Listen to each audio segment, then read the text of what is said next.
कृष्णा। आप सभी का हमारे YouTube चैनल पर हार्दिक स्वागत है। इससे पहले की वीडियो को भी प्यार देने के लिए और अपने इतने सारे कमेंट और आशीर्वाद देने के लिए भी आपको हार्दिक आभार। आज आप रसपान करेंगे कार्तिक मास महात्म्य के अध्याय 16 का और आप सुनेंगे कान्हा जी और कुम्हार की बहुत ही सुंदर कहानी। इससे पहले की वीडियो में आपने जाना था कि किस प्रकार देवर्षि नारद ने राजा पृथु को एकादशी व्रत का महात्म्य और राधा रानी भगवान कृष्ण को इतनी प्रिय क्यों है इसका रहस्य बताया था। अब महाराज पृथु ने देवर्षि नारद से पूछा, हे देवर्षि, यम पंचक काल में दीपदान का क्या महत्व है और विधान है? कृपा करके मुझे अब इस बारे में भी बताइए। तब नारद जी कहने लगे, हे राजन, कार्तिक मास के कृष्ण पक्ष की त्रयोदशी तिथि से लेकर शुक्ल पक्ष की द्वितीया तक 5 दिन यम पंचक कहलाते हैं। इन दिनों में धनतेरस की रात को यमराज के निमित्त दीपक जलाने से यमराज प्रसन्न होते हैं और अकाल मृत्यु आदि नहीं होती। इसके अगले दिन कार्तिक कृष्ण चतुर्दशी को नरक चतुर्दशी भी कहते हैं। इस दिन तिल का तेल, अपामार्ग और दूर्वा आदि लगाकर स्नान करना चाहिए। स्नान करने के बाद दक्षिण दिशा की ओर मुंह करके अपसव्य होकर अर्थात कमर तक पानी में खड़े होकर जल में तेल मिलाएं और 3-3 अंजलि से यमाय, धर्मराजाय, मृत्यवे, अंतकाय, कालाय, सर्वभूतक्षाय, औदुम्बराय, दघनाय, परमेष्टिने, व्रकोदराय, चित्राय, चित्रगुप्ताय इन नामों से यमराज को तर्पण करें। फिर सायंकाल ब्रह्मा जी, श्री हरि, शिव जी और दुर्गा जी के मंदिर में तथा वृक्ष, सभा, गौशाला, बगीचे, नदी, तालाब, कुआं, बावड़ी, गली, चौराहा, खेत, शमशान आदि में दीपक जलाएं और रात को श्री लक्ष्मी जी की पूजा करें। यदि शस्त्र से किसी की मृत्यु हुई हो तो उसके निमित्त भी चतुर्दशी को दीपदान करना चाहिए। इससे अक्षय पुण्य फल की प्राप्ति होती है और दिवंगत आत्मा को मोक्ष मिल जाता है। इसके बाद कन्या, ब्रह्मचारी और तपस्वियों को भोजन कराएं। इससे यमलोक ना जाकर शिवलोक की प्राप्ति होती है। कार्तिक की अमावस्या अर्थात दीपावली के दिन भी स्नान आदि से निवृत्त होकर पितरों का पूजन और श्राद्ध करके ब्राह्मणों को भोजन कराएं। फिर सायंकाल घर, तुलसी जी के पास में देव स्थान, शमशान, नदी, पर्वत, चौराहा और गौशाला में दीप जलाएं। फिर लक्ष्मी जी की स्तुति करके उनको जगाएं। जिस प्रकार पतिव्रता स्त्री अपने पति से पहले जागती है, उसी प्रकार लक्ष्मी जी भी भगवान से 12 दिन पहले जाग जाती हैं। अमावस्या को दिन में बालक, वृद्ध और रोगियों को छोड़कर अन्य किसी को भोजन नहीं करना चाहिए। सायंकाल लक्ष्मी जी का पूजन करने के बाद ही भोजन करें। घर को फूल माला आदि से सजाकर सारे घर में दीपमाला जलानी चाहिए। घर के सभी स्त्री पुरुष नवीन वस्त्र धारण करें और समस्त रात्रि लक्ष्मी जी के समक्ष नृत्य, गीत आदि करके हर्षोल्लास से बिताएं। घर में समस्त रात्रि दीपक जलना चाहिए। उस रात को लक्ष्मी जी सभी घरों में घूमती हैं और जो घर सबसे अधिक सुंदर और रमणीक होता है, जिस घर में सुख शांति होती है, जिस घर में कलह क्लेश नहीं होता है, जिस घर में सभी बड़े बुजुर्गों का सम्मान किया जाता है, उसी घर में लक्ष्मी जी लंबे समय तक निवास करती हैं। एक पहर रात्रि शेष रहने पर दरिद्र रूप घर का कूड़ा करकट सूप यानी कि छाछ में या पुराने पंखे पर रखकर बाहर फेंक देना चाहिए। ऐसा करने से वह घर धन धान्य से परिपूर्ण रहता है। दीपावली के अगले दिन गोबर का गोवर्धन बनाकर बंधु बांधवों सहित गोवर्धन की पूजा करें और ब्राह्मणों को भोजन कराएं। स्वयं भी नए अन्न का भोजन करें। भगवान कृष्ण ने देवराज इंद्र का मान मर्दन करके गोवर्धन पर्वत की पूजा इसी दिन की थी।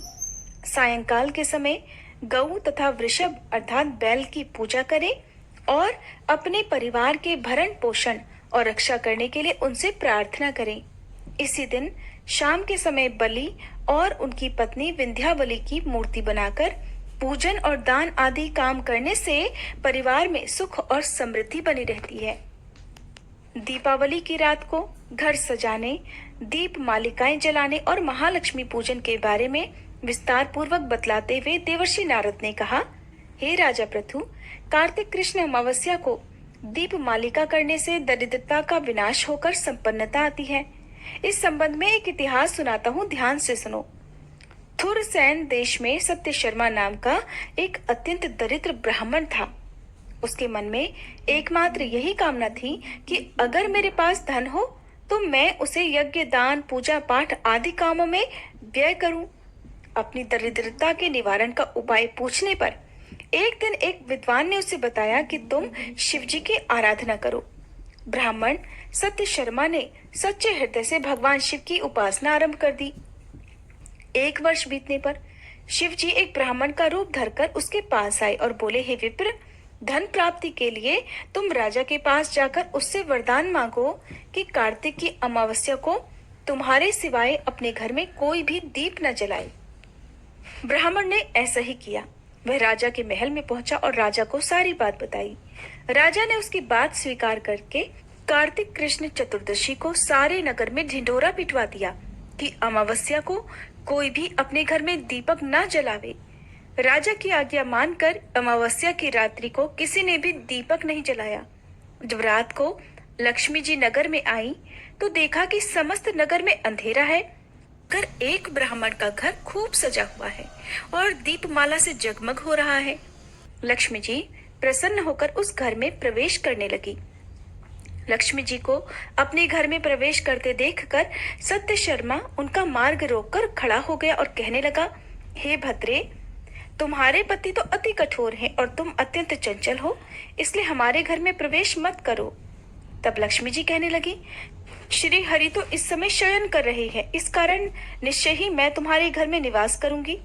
ये सुनकर ब्राह्मण ने कहा, अगर आप इस बात की शपथ लो कि मेरी 3 पीढ़ियों तक आप इसी घर में स्थायी निवास करोगी, तब तो आप इस घर में प्रवेश कर सकती हो, अन्यथा नहीं। लक्ष्मी जी कहने लगी, अगर तुम मेरा विधिवत पूजन करते रहोगे तो निश्चय ही मैं तुम्हारे घर में वास करूंगी। ये सुनकर ब्राह्मण ने पूछा, देवी, तब तो आप ही बताइए कि किस विधि से मैं आपका पूजन करूं और आप मुझे इसका पूरा विधि विधान बताइए। तब लक्ष्मी जी कहने लगी, हे ब्राह्मण, प्रतिवर्ष कार्तिक मास की अमावस्या को प्रातःकाल स्नान आदि से निवृत्त होकर देवताओं और पितरों का पूजन करो। दिन के तीसरे पहर में श्राद्ध करके ब्राह्मणों को सुंदर पकवानों का भोजन कराओ। प्रदोष के समय दीप माला करो। तुलसी जी के समीप ब्राह्मण के घर में देव मंदिर, चौराहे, शमशान और गौशाला में अनेक दीप जलाओ। इस दिन बालक, वृद्ध और रोगी के अलावा अन्य कोई भोजन न करे। सायंकाल स्वस्ति वाचन पूर्वक गणेश जी और कुबेर जी का पूजन करके संकल्प करो। फिर लक्ष्मी जी का पूजन करके इस प्रकार कहो कि कमल के आसन पर विराजमान, कमल के फूलों की माला धारण करने वाली, कमल जैसे नेत्र, गंभीर नाभि, स्तन के भार से नम्र, सुंदर वस्त्रधारी, देवताओं के हाथियों द्वारा मणियुक्त घड़ों से स्नान करने वाली, हाथ में कमल का फूल लिए ऐसी माँ लक्ष्मी मेरे घर में निवास करें। सबसे पहले लक्ष्मी जी को आसन दो, फिर पाद्य, अर्घ, आचमन, स्नान, वस्त्र, धूप, दीप, नैवेद्य, जल, पान और सुपारी, इन सभी वस्तुओं को अर्पित करके नमस्कार करो, दीप जलाओ और समस्त रात्रि भगवान का और देवी लक्ष्मी का कीर्तन करो। इस प्रकार कुबेर देवता और लक्ष्मी जी का पूजन करके ब्राह्मणों को भोजन कराने के बाद बंधु बांधवों सहित स्वयं भी भोजन करो। सत्य शर्मा ने विधिवत इसी प्रकार किया, जिससे उसके यहाँ काफी धन धान्य हो गया। इसके बाद उसने अनेक यज्ञ और अन्य धार्मिक कार्य किए। जीवन के संध्या काल में सत्य शर्मा विरक्त होकर मथुरा चला गया और वहीं पर समाधिस्थ होकर विष्णुलोक को प्राप्त हुआ। नारायण नारायण। आज का अध्याय समाप्त हुआ। अब सुनिए कान्हा जी और कुम्हार के मटके की कहानी। कहानी सुनाने से पहले हर बार की तरह विनम्र अनुरोध है कि अब तक भी अगर आपने इस वीडियो को लाइक नहीं किया है तो प्लीज जल्दी से वीडियो को लाइक कर दीजिए। आज की ये कहानी है हमारे नटखट कान्हा जी के बचपन की। बचपन में कान्हा जी बहुत ही शरारती हुआ करते थे। आए दिन कान्हा जी के नए नए उल्हाने लेकर गोपियां यशोदा मैया के पास आती ही रहती थी। इन्हीं उल्हानों से तंग आकर एक दिन यशोदा मैया छड़ी लेकर कान्हा जी के पीछे दौड़ गई और मैया से भागते भागते कान्हा जी कुम्हार के घर में घुस गए। उस समय कुम्हार अपने काम में व्यस्त था, वह मटके बना रहा था।